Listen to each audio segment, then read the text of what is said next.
우리가 다시 한번 결단할 수 있다는 것은 우리에게 주시는 특권 중에 특권입니다. 그런데 어떻게 결단해야 되느냐? 성경적으로 결단하는 올 한 해 되시기를 주님 이름으로 축복드립니다. 여러분, 이 2018년 한 해는 이제 구정을 지나고 또 한 해가 됩니다마는 정말로 기쁨으로 승리하시는 한 해 되시기를 바랍니다. 저를 한번 따라하세요. 기쁜 마음, 즐거운 마음, 힘찬 일, 신나는 일, 복받을 일, 할렐루야. 이런 것들로 가득 차게 되시기를 주님 이름으로 축복드립니다. 하나님은 우리가 기뻐 살기를 원하십니다. 그것이 하나님의 뜻입니다.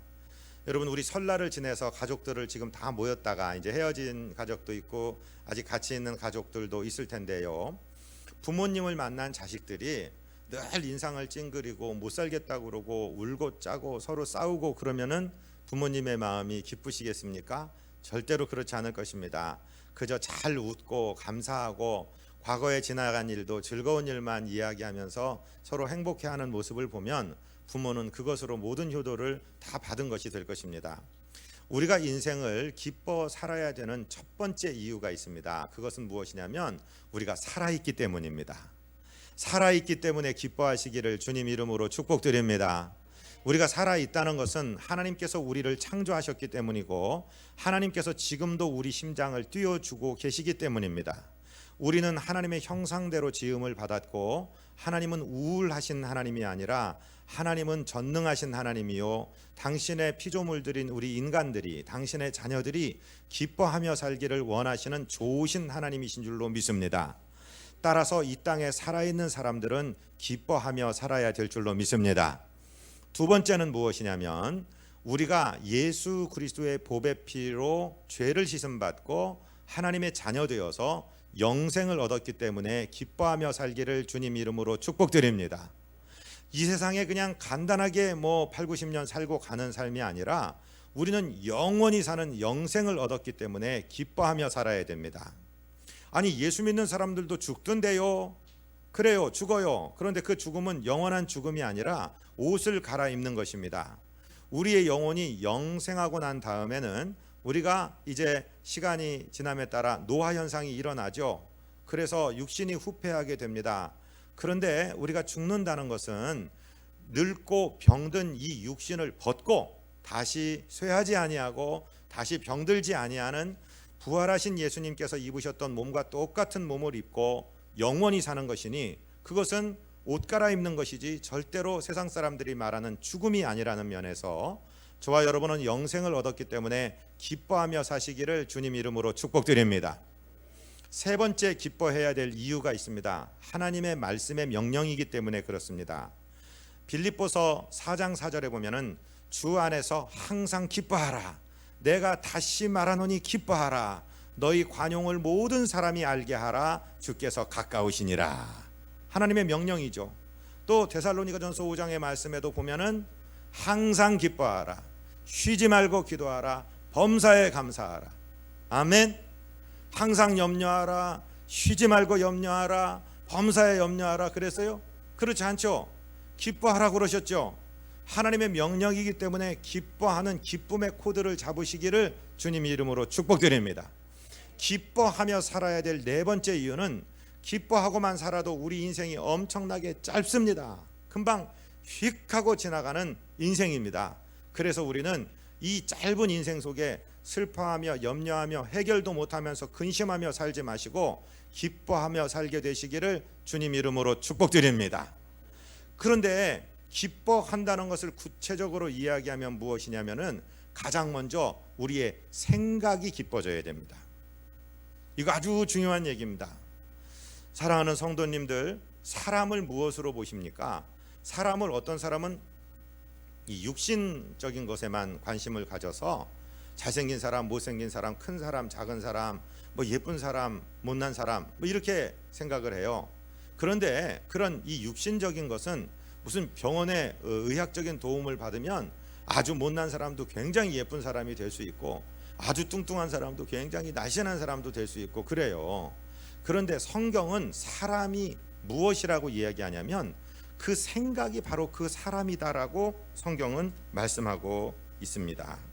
자, 우리 잠언 23장 7절이 주보에 기록되었는데 같이 한번 읽어볼까요? 대저 그 마음의 생각이 어떠하면 그 위인도 그러한즉. 아멘. 여러분, 생각이 늘 염세적이고 늘 비관적이고 늘 분노에 쌓여 있으면서 이놈의 세상 망해야 돼, 나는 왜 사는지 모르겠어, 죽었으면 좋겠어, 막 질질질질 울고 사는 사람이 있다면 그 생각이 그런 사람일 뿐만 아니라 그 사람이 우울한 사람입니다. 그 사람이 분노한 사람이고 염세적인 사람입니다. 그런데 늘 감사하고 기뻐하고 밝은 면을 바라보고 어두운 것이 아니라 기쁜 일을 생각하고 잘 될 것을 소망하고 사는 사람은 그 생각이 소망스러운 사람일 뿐만 아니라 그 사람 자체가 소망스러운 사람이라 이거죠. 그래서 우리의 생각이 곧 그 위인, 그 사람이라고 잠언의 말씀은 말씀하고 있습니다. 어떤 생각을 하셔야 되냐면요, 세 가지를 생각하셔야 되는데 저를 한 번만 따라해 보세요. 축복의식, 승리의식, 형통의식. 할렐루야. 우리가 이 땅에 살아있는 것 자체가 하나님의 큰 복을 받고 있는 축복자들인 줄 믿습니다. 그래서 찬양에도 나 이제 생명이 있음은 주님의 은혜요. 할렐루야. 그렇죠. 이 땅에 생명이 있어서 살아있다는 것, 하나님의 형상대로 창조되었다는 것, 하나님이 우리를 바라볼 때 잠잠히 사랑을 하시며 기쁨을 이기지 못하시며 즐거이 부르시는 축복된 존재라는 의식을 꼭 갖게 되시기를 주님 이름으로 축복드립니다. 우리 원수대적 마귀는 우리 생각 속에 자꾸 못된 생각을 집어넣습니다. 하나님이 너한테 잘해준 게 뭐냐, 야 다른 사람도 복 받는 거 봐, 너는 아무것도 아니야. 자꾸 이렇게 하나님과 우리 사이를 이간질시키는 그런 안 좋은 생각을 주는데, 그런 생각을 뽑아버리고 축복의식으로 가득 차게 되시기를 주님 이름으로 축복드립니다. 아멘. 두 번째로는요, 저를 따라하십니다. 승리의식. 우리는 우리 힘으로 승리하는 것이 아니라 우리 주님의 능력을 힘입음으로 승리하는 삶을 살게 될 줄로 믿습니다. 저를 따라하십니다. 주님의 능력으로 넉넉히 이긴다. 항상 그런 생각을 가지고 사셔야 돼요. 예수님께서는 모든 것에 모든 것을 가지고 계신 분이죠. 이 세상의 창조주이시며 날마다 별들과 천사들의 찬양을 받으시는 분인데, 그 부요하신 분께서 이 낮은 땅으로 저와 여러분과 똑같이 되셔서 들어오셨습니다. 그리고 땀 흘리시고 눈물 흘리시고 피 흘리셔서 저와 여러분을 그 죄악에서 건져주시고 당신의 모든 권세를 우리에게 부여해 주셨어요. 왜? 우리로 하여금 부욕해 하시려고 그렇게 하셨기 때문에, 우리로 하여금 승리하며 이기고 살게 하시려고 그렇게 하셨기 때문에, 주님의 십자가를 헛되지 않게 하는 것은 우리가 늘 승리하며 승리의식을 가지고 사는 것인 줄로 믿습니다. 그것을 바울은 고린도후서에서 이렇게 설명하고 있습니다. 주보에 고린도후서 8장 9절이 기록되었습니다. 우리 같이 한번 읽겠습니다. 우리 주 예수 그리스도의 은혜를 너희가 알거니와 부요하신 이로써 너희를 위하여 가난하게 되심은 그의 가난함으로 말미암아 너희를 부요하게 하려 하심이라. 아멘. 할렐루야. 이런 승리의식을 가지시기를 주님 이름으로 축복드립니다. 저는 제가 기성세대에 속한 사람으로서 지금 2030 우리 자녀 세대들을 바라보면은 그렇게 소망스러울 수가 없어요. 우리 때는 전쟁 끝나고 태어난 사람들이라 늘 가난한 나라에 살면서 저 서양 사람들 만나면 괜히 이렇게 기운이 죽고 어깨가 늘어지고 그 사람들이 부럽고 그랬는데, 지금 올림픽을 뛰고 하는 이 젊은이들을 보면 그런 어두운 면이 하나도 없어요. 아주 밝고 맑고, 전 세계에서 탑 넘버 1이 되냐 넘버 2가 되냐 이런 걸 하면서도 그런 상에 매달리지 않고 그저 즐기겠습니다, 행복하게 하겠습니다, 이런 자세들을 보면은 얼마나 맑고 밝은지 몰라요. 우리 어른들보다 오히려 우리 자녀들에게 더 소망이 있습니다. 여러분, 우리 청년처럼 밝은 생각, 맑은 생각, 즐거운 생각, 승리의식을 갖게 되시기를 주님 이름으로 축복드립니다. 그것이 주님께서 우리를 부욕해 하시려고 당신이 스스로 가난하게 되신 그 주님의 사랑에 보답하는 길입니다. 세 번째로는요, 형통의식을 가지시기를 바랍니다. 형통이라는 것은 무엇이든지 잘 되는 걸 말하는데 그 형통의 의미를 무슨 재산이 많아지고 무슨 명예가 올라가고 자꾸 그런 쪽으로 맞추니까는 우리가 기복신앙에 빠지기가 쉬운데, 형통의 의미는 저를 따라 하십니다. 형통은 주님께서 나와 함께 하시는 것이다. 할렐루야, 아멘. 세상이 말하는 형통은 어떻게 볼 때, 주님이 볼 때 형통이 아닌 것이 많아요. 그런데 세상에서는 우리가 실패당한 것처럼 보이는데 주님께서 보실 때 이것이 형통이라고 하시는 것이 많은데, 여러분, 우리는 반드시 주님과 동행함으로 형통케 될 줄로 믿습니다. 그리고 진짜 형통은 주님 앞에서 사는 것이고 주님과 동행하는 것이며, 우리 주님 심판대 앞에 설 때 그때 진짜 형통이 열매로 드러나게 될 줄로 믿습니다. 그러니까 항상 이 세 가지 의식을 가지고 기쁨을 가지고 사시기를 바랍니다. 전도서 7장 14절의 말씀에 보면은요, 형통한 날에는 즐거워하라, 그리고 곤고한 날에는 뒤를 돌아보라. 하나님께서 이 두 가지 일을 병행하게 하심으로 장래 일을 능히 알지 못하게 하셨다, 이런 말씀이 있어요. 여러분, 앞을 바라보고 달려가는 그런 기쁜, 즐거운 승리의 생각과 마음과 일이 되시기를 주님 이름으로 축복드립니다. 이번 동계올림픽을 보면서 우리 청년들을 보는데 서이라라는 우리 1000m 남성 동메달리스트가 있어요. 7선수가 출전했는데 그 중에 2이 우리 선수입니다. 그런데 그만 잘못해서 넘어졌어요. 넘어졌는데 이 친구가 그냥 벌떡 일어나 갖고는 달려가서 동메달을 땄습니다. 자, 우리 인생 가만히 생각해 보세요. 2017년 지나갔습니다. 지나간 해에 우리가 실수한 것도 있어요. 잘못한 것도 있어요. 정말 발등을 찍고 싶을 만큼 후회스러운 것도 있어요. 그런데 그거 생각한다고 해서 우리 미래는 바뀌지 않습니다. 사도 바울은 항상 그렇게 말했습니다. 나는 뒤의 것은 잊어버린다. 예수님도 말씀하셨습니다. 쟁기를 잡은 자가 뒤를 바라보는 것은 하나님 나라에 합당치 않다. 나는 앞에 있는 나의 상, 즉 그리스도께서 나를 붙드신, 내가 붙잡힌 바 된 그것, 주님께서 나를 뭐하러 붙드셨을까요? 사도 바울은 임금들에게와 백성들에게와 이방인들에게 예수 그리스도의 복음을 전하기 위해서 주님께 붙들렸습니다. 당신은 그 사명을 이루는데 모든 생명을 걸고 달려갔습니다. 후회할 시간이 없습니다. 길거리 걸어가다가 돌뿌리에 걸려서 넘어졌는데 다시 돌아와서 그 돌뿌리를 발로 차면서 거기다 화풀이 해봤자 내가 넘어진 사실도 변할 수도 없고 내 앞길도 아무것도 변화되는 게 없습니다.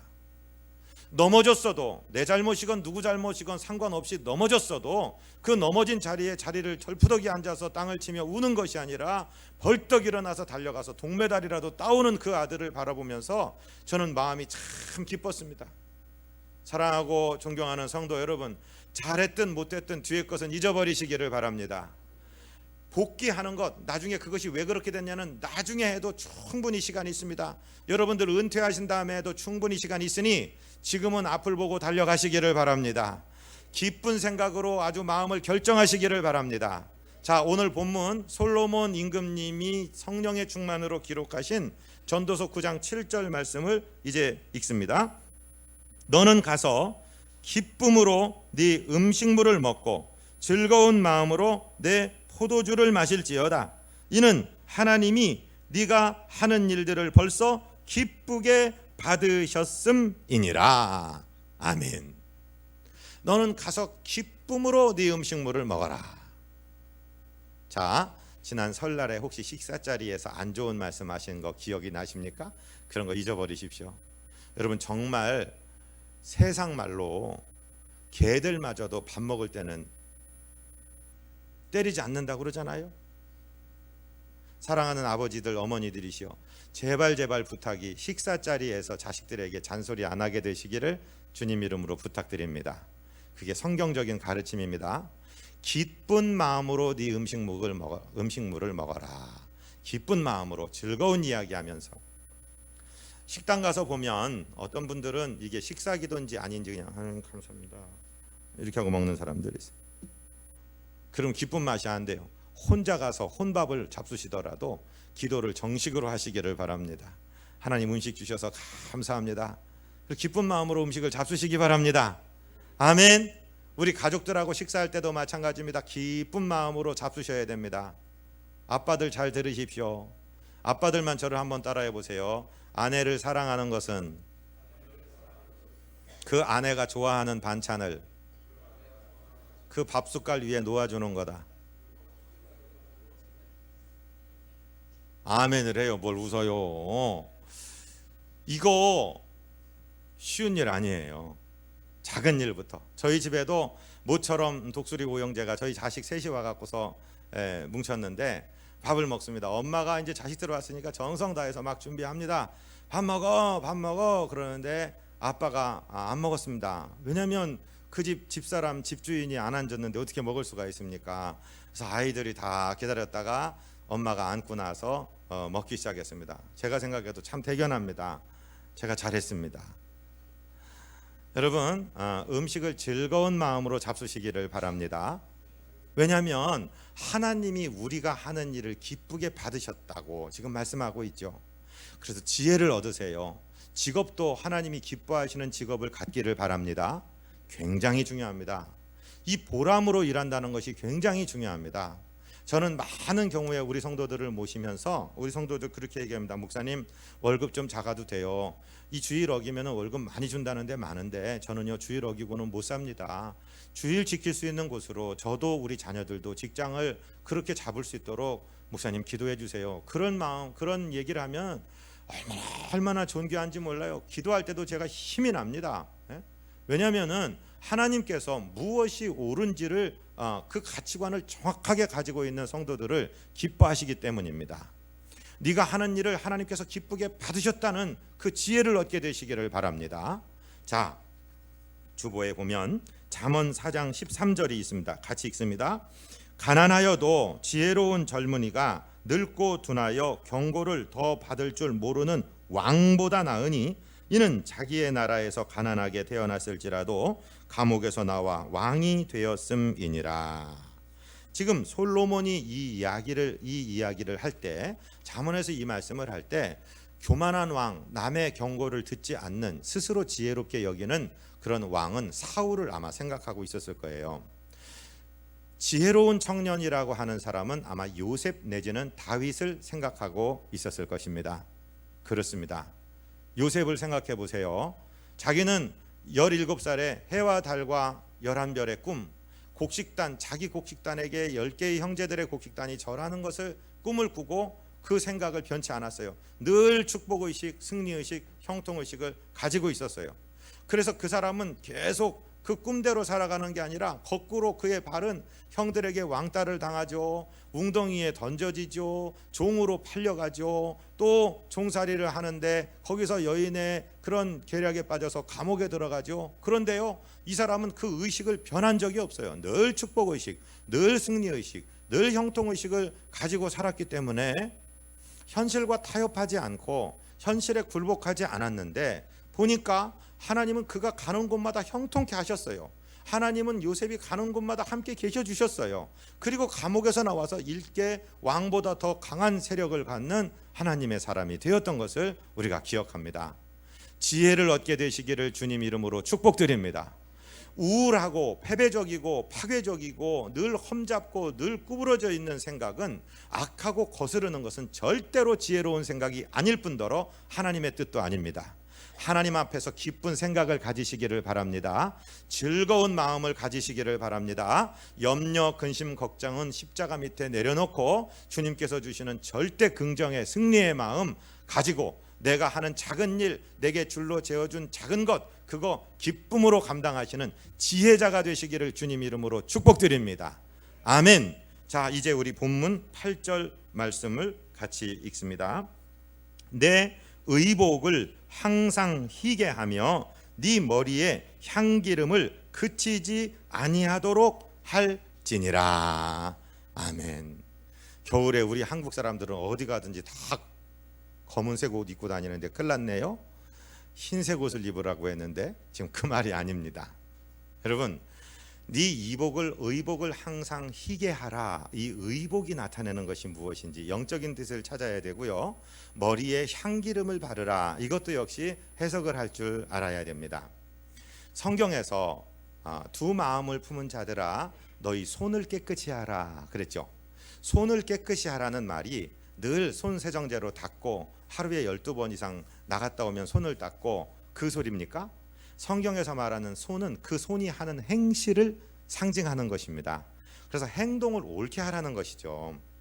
세마포를 입어라, 옷 거룩한 옷을 깨끗하게 다려 입어라 이 뜻이 아니고 네 의복을 깨끗이 하라, 세마포 흰 것을 입어라 하는 것은 행실을 올바로 하라는 거예요. 계시록에서 이 말씀에 대한 해석을 가르쳐 주고 있는데 계시록 19장 8절을 우리 같이 한번 읽을까요? 그에게 빛나고 깨끗한 세마포 옷을 입도록 허락하셨으니 이 세마포 옷은 성도들의 옳은 행실이로다. 아멘. 세마포의 옷은 성도의 옳은 행실이로다. 즉 옷은 우리의 행실을 상징하고 있다는 거예요. 그러니까 거룩한 흰 옷을 입어라 그 말은 행실을 단정하게 해라 이 말이죠. 7절에서 기쁜 마음을 가져라, 즐거운 마음을 가져라, 기쁜 생각을 가져라, 일을 아주 힘차게 밝게 하라, 이 마음에 관한 이야기를 했다면 8절에서는 그 마음이 겉으로 드러나는 행실이 단정하라, 낮에와 같이 단정하고 성도들로서 예수 그리스도의 문패를 붙이고 사는 사람들로서 단정한 행실을 하라고 말씀하고 있습니다. 요즘에는 참으로 어그러지고 거스러지는 시대입니다. 그래서 좋은 옷, 명품 옷, 뭐 바지 하나에 몇십만 원짜리 바지도 막 뜯어진 것을 입더라고요. 막 뜯어 갖고서 구멍 난 거 입더라고요.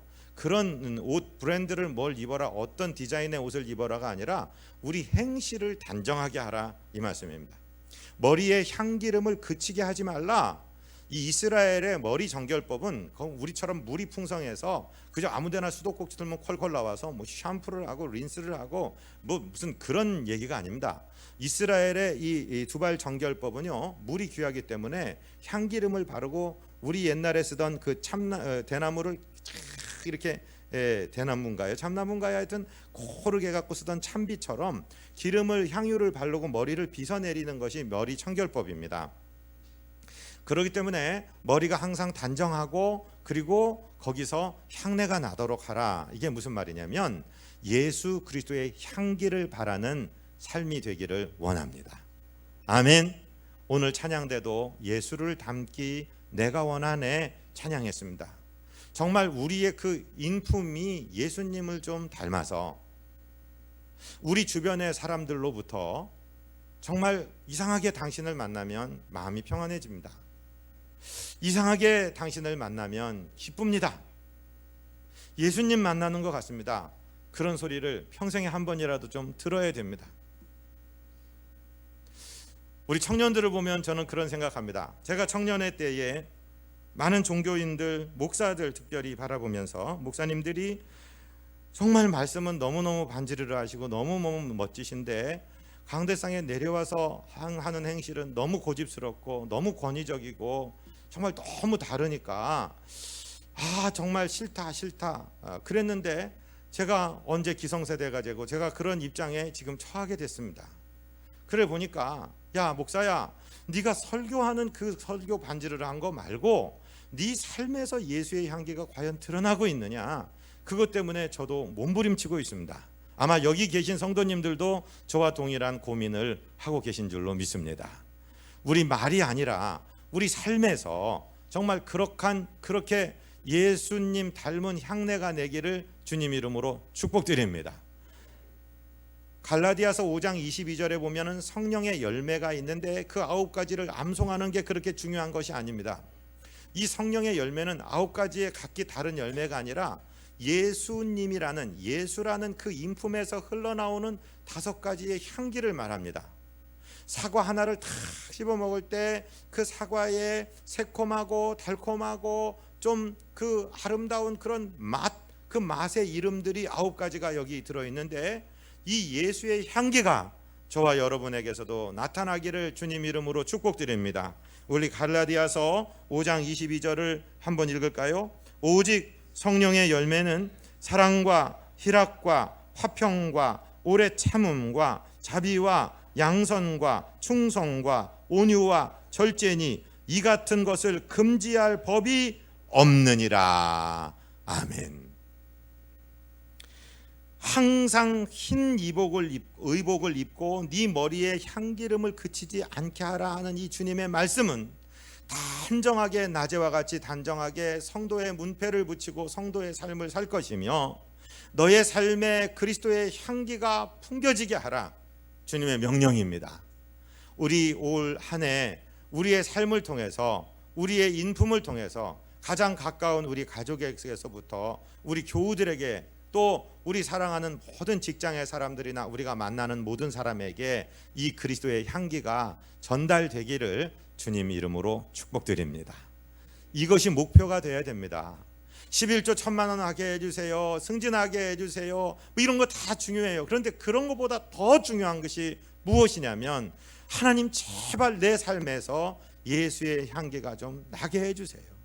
주님을 좀 닮아가게 해주세요. 주님 닮은 인격이 나도 좀 되게 해주세요. 그래서 어느 누구인가로부터 당신 만나면 이상합니다. 당신의 인생에서는 향기가 납니다.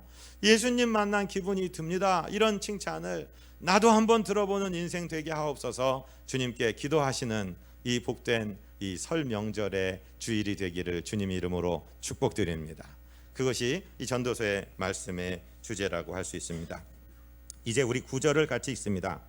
네 헛된 평생의 모든 날 곧 하나님이 해 아래에서 네게 주신 모든 헛된 날에 네가 사랑하는 아내와 함께 즐겁게 살지어다. 그것이 네가 평생의 해 아래에서 수고하고 얻은 네 몫이니라. 아멘. 이 헛되다는 표현이 아마 전도서의 말씀의 주제 중에 하나입니다. 그래서 개혁가들 가운데는 야고보서하고 전도서는 정경에서 빼, 이런 의견을 가진 사람들도 있어요. 왜냐하면 야고보서는 개혁자들이 얘기하는 믿음으로 구원을 얻는다 이 신칭의에 반박하는 것처럼 해석이 되는 거예요. 믿음으로 구원 얻는 건 맞는데 행함이 없는 믿음은 곧 죽은 것이야 라는 그 구절 때문에 루터 같은 사람도 지푸라기 복음이라고 얘기할 정도로 자기네 신학의 닥트린과 맞지 않으니까 그랬어요. 그런데 그것은 그 구원의 본질, 그리고 믿음이라는 것이 그렇게 구원파식 믿음이 아니라 행실로 드러나야 된다는 꼭 필요한 말씀이고, 이 솔로몬이 말하는, 솔로몬이 1장 6절에 시작하며 헛되고 헛되니 헛되고 헛되요 모든 것이 헛되다, 바람을 잡는 것 같다, 이 말한 것은 하나님을 제외하고 얘기할 때 말입니다. 하나님하고 연결되지 않은 상태의 인생은 정말로 덧없고 정말로 정말 헛것입니다. 길게 살아야지 뭐 100년 이렇게 사는데 수고와 근심밖에 자랑이 뭐가 있습니까? 인생에 사실은 헛된 것입니다. 그렇게 덧없이 짧은 것입니다. 하나님과 연결될 때만 우리 인생은 의미를 갖게 되는 것이죠.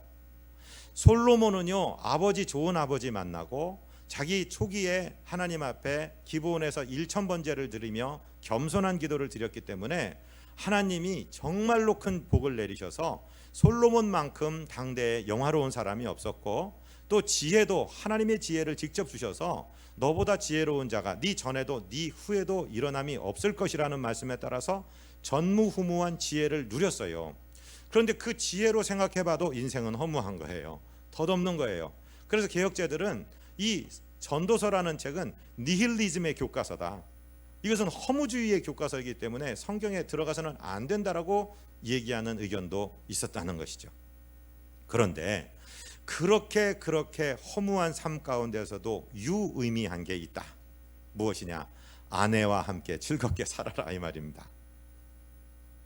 여러분, 작아 보이고 하찮아 보이는 내 가정, 내 교회, 내 나라 민족 사랑하시기를 바랍니다. 하나님께서 줄로 재어준 구역은 정말 아름다운 곳에 있습니다. 내게 있는 여호와의 기업이 실로 아름다운 것입니다.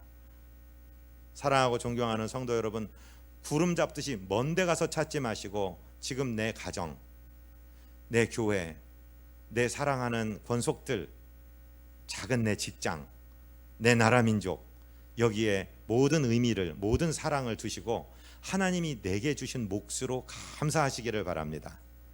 내 것이기 때문에 귀한 겁니다. 할렐루야. 이게 지혜로운 거예요. 솔로몬은 아내가 700명, 첩이 300명, 도합 1000명입니다.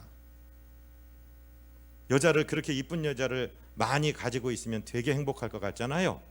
그런데 오늘 본문에서는요, 사랑하는 네 아내와 함께, 단수 여성 명사입니다. 하나입니다. 하나만 데리고 살아도 여러분 이 골치가 지긋지긋할 때가 많지 않아요? 뭐 여러 명을 두고 살려고 합니까? 여러분, 한 사람 안에서 행복하시기를 주님 이름으로 축복드립니다. 목사님들이 굉장히 많죠. 그런데 비전교회는 백광현 목사밖에 없죠. 아멘도 아니요. 할렐루야. 저도 여기저기 교회 다니면서 많은 성도님들 만나도 우리 성도님들하고는 의미가 달라요. 아멘. 내게 줄로 재어준 구역, 그것이 아름다운 거예요. 내 직장 초라해버리고 쥐꼬리 같은 월급 주는 거, 그거 여러분 우습게 보지 마세요. 하나님이 내가 심어준 거예요. 다른 부모들 아무리 잘나고 멋있고 힘 있는 것 같아도 어깨가 축 늘어지고 주름살이 패이기 시작하는 내 부모, 그 부모는 내 부모이기 때문에 소중하신 분들입니다. 할렐루야. 이번 설날에 저희 장인어른이 이제 90세가 되셨는데 이 장인 장로님이 손주들을 불러 모으신다는 소식이 들려왔어요. 당신이 이제는 인생을 정리하시고 그만 사시려고, 제가 볼 땐 건강하신 분이에요. 그런데 얼마 되지 않는 재산들을 봉투에 다 넣어서 손주들에게 주신다는 그런 얘기가 들렸어요. 그래서 저는 이번에 인사를 드리러 못 갔는데 서울 사는 제 딸내미에게 얘기했어요. 너 외할아버지 찾아가라. 외할아버지 무릎 앞에 무릎 꿇고 분명하게 말씀드려라. 외할아버지 막내 사위 백목사의 말씀을 전합니다. 그렇게 생각하시면 안 됩니다. 외할아버지 장수하시면서 자손들을 위해 축복하시는 것이 자손들에게 훨씬 득이 되니까 오래 사셔야 되고, 절대로 그런 생각은 거두어 가시라고 아버지가 말씀 올리라고 합니다. 그 얘기를 드리고 네가 기도해 드리고 오거라. 제가 그렇게 했는데 딸이 이제 어떻게 할지는 모르겠습니다. 여러분, 우리 안에 있는 부모님들을 사랑하시기를 바랍니다. 우리 정말로 초라해 보인다고 생각할 수 있는 동기간들을 사랑하시기 바랍니다. 우리 자녀들을 축복하시기를 바랍니다. 그것이 하나님께서 내게 줄로 재어준 복이고 내 몫이라고 지금 말씀하고 있습니다. 할렐루야. 자기 것, 맡겨주신 것 사랑하지 못하는데 무엇을 사랑하겠다는 거예요? 작은 건 내 가정에서도 충실하지 못한데, 하나밖에 없는 마누라한테도 충실하지 못한데 어떻게 다른 데 가서 무슨 일을 하겠다는 거예요? 그것이 지금 성경의 가르침 아닙니까? 이사야 62장에 보면은요, 하나님께서 우리에게 주시는 복을 다시 이렇게 설명을 하고 있는데, 우리 8절로 9절을 같이 읽습니다. 여호와께서 그 오른손 그 능력의 팔로 맹세하시되 내가 다시는 네 곡식을 네 원수들에게 양식으로 주지 아니하겠고 네가 수고하여 얻은 포도주를 이방인이 마시지 못하게 할 것인즉 오직 추수한 자가 그것을 먹고 나 여호와를 찬송할 것이요 거둔 자가 그것을 나의 성소 뜰에서 마시리라 하셨느니라. 아멘. 사랑하고 존경하는 성도 여러분, 작아 보이지만 내 밭에 씨앗을 심고 가꾸시기를 바랍니다. 최선을 다해 성실하시기를 바랍니다. 원수에게 뺏기지 않도록 하나님이 막아주시겠다고 말씀하십니다. 작은 일에 성실하시고 거기에 의미를 찾으시고 기뻐하시기를 바랍니다. 저는요, 많은 목사님들 만나고 많은 분들을 만나는데요, 하여튼 승리하시고 큰 일 하시는 분들의 특징이 뭐냐? 작은 일에 기뻐하십니다. 작은 일을 소중히 여깁니다. 요즘에는 디테일이 중시받는 세상이라고 얘기하지 않습니까? 여러분, 작은 일에 승리하시기를 주님 이름으로 축복드립니다. 갈라디아서 6장 7절부터 같이 읽습니다. 스스로 속이지 말라. 하나님은 업신여김을 받지 아니하시나니 사람이 무엇으로 심든지 그대로 거두리라. 자기의 육체를 위하여 심는 자는 육체로부터 썩어질 것을 거두고 성령을 위하여 심는 자는 성령으로부터 영생을 거두리라. 우리가 선을 행하되 낙심하지 말지니 포기하지 아니하면 때가 이름에 거두리라. 아멘. 우리 두 가지 생각을 꼭 가지고 계셔야 됩니다. 첫 번째는 구원에 대한 생각인데요, 구원에는 나의 노력이 0.001%도 들어갈 수 없습니다. 예수 믿고 구원받는다는 말은, 그 말의 뜻은 예수님께서 십자가에서 모두 이루어 놓으신 일을 나의 믿음 하나 가지고 거저받는 것입니다. 절대로 내가 교회에다가 몇 천만 원, 몇 억 원을 헌금해야 된다, 내가 주의를 한 번도 어기면 안 된다, 11조 정확하게 해야 된다, 그런 것이 구원의 조건이 될 수는 절대로 없습니다. 구원은 공짜로, 은혜로, 믿음으로 받는 것입니다. 100% 주님께서 이루신 것입니다. 아멘. 여기에 다른 것을 집어넣으시면 이단이 됩니다. 공로주의가 됩니다. 그런데 예수 믿어 구원 얻은 성도들이 이 땅에서 복을 받고 하나님 나라에 가서 상급 받는 것은 전혀 다른 경우입니다. 하늘나라에서 받는 상급, 이 땅에서 자손들에게 주는 유전의 복, 이 모든 복들은 반드시 심은 대로 거두게 되어 있습니다. 할렐루야. 그것이 갈라디아서의 가르침입니다. 2018년 2월 18일 저와 여러분이 살고 있는 이 현재는 과거에 우리가 심은 것에 대한 결과물입니다. 이건 부인하시면 안 됩니다. 지금 우리는 역시 심고 있습니다. 다른 사람들 다 세상으로 들로 산으로 또는 침대 위에서 쉬고 있을 때 여러분 몸들여서 주의 성전으로 걸어 나오셨습니다. 우리 몸을 드리고 있습니다. 이것도 예배를 심고 있는 것입니다. 아멘. 이 예배에 대한 결과물을 우리는 거두게 되어 있습니다. 심은 대로 받게 되어 있습니다. 이 땅에서 받고 자손들에게 받고 그리고 하늘나라 가서 상급으로 받는 줄로 믿습니다. 남은 우리의 일생 열심히 심고 잘 가꾸어서 주님께 승전의 보고를 드리고 우리가 이 세상 떠나고 난 다음에 멋지고 아름다운 열매로 우리 후대들에게 전달시키기를 주님 이름으로 축복드립니다. 하나님 우리 아버지, 주의 은총과 권능 가운데 2018년이 음력으로 다시 한번 시작됩니다. 주의 은혜 가운데 기뻐하며 살게 해주세요. 은혜에 감사하며 작은 일에 성실하게 해주세요. 우리 행실이 단정하게 해주시고 우리 삶에서는 주님의 향기가 바라는 그런 성도의 예수 그리스도의 제자의 삶이 되도록 우리 손발을 지켜 주옵소서. 우리 구주 예수 그리스도 이름으로 축복하고 간구하옵나이다. 아멘.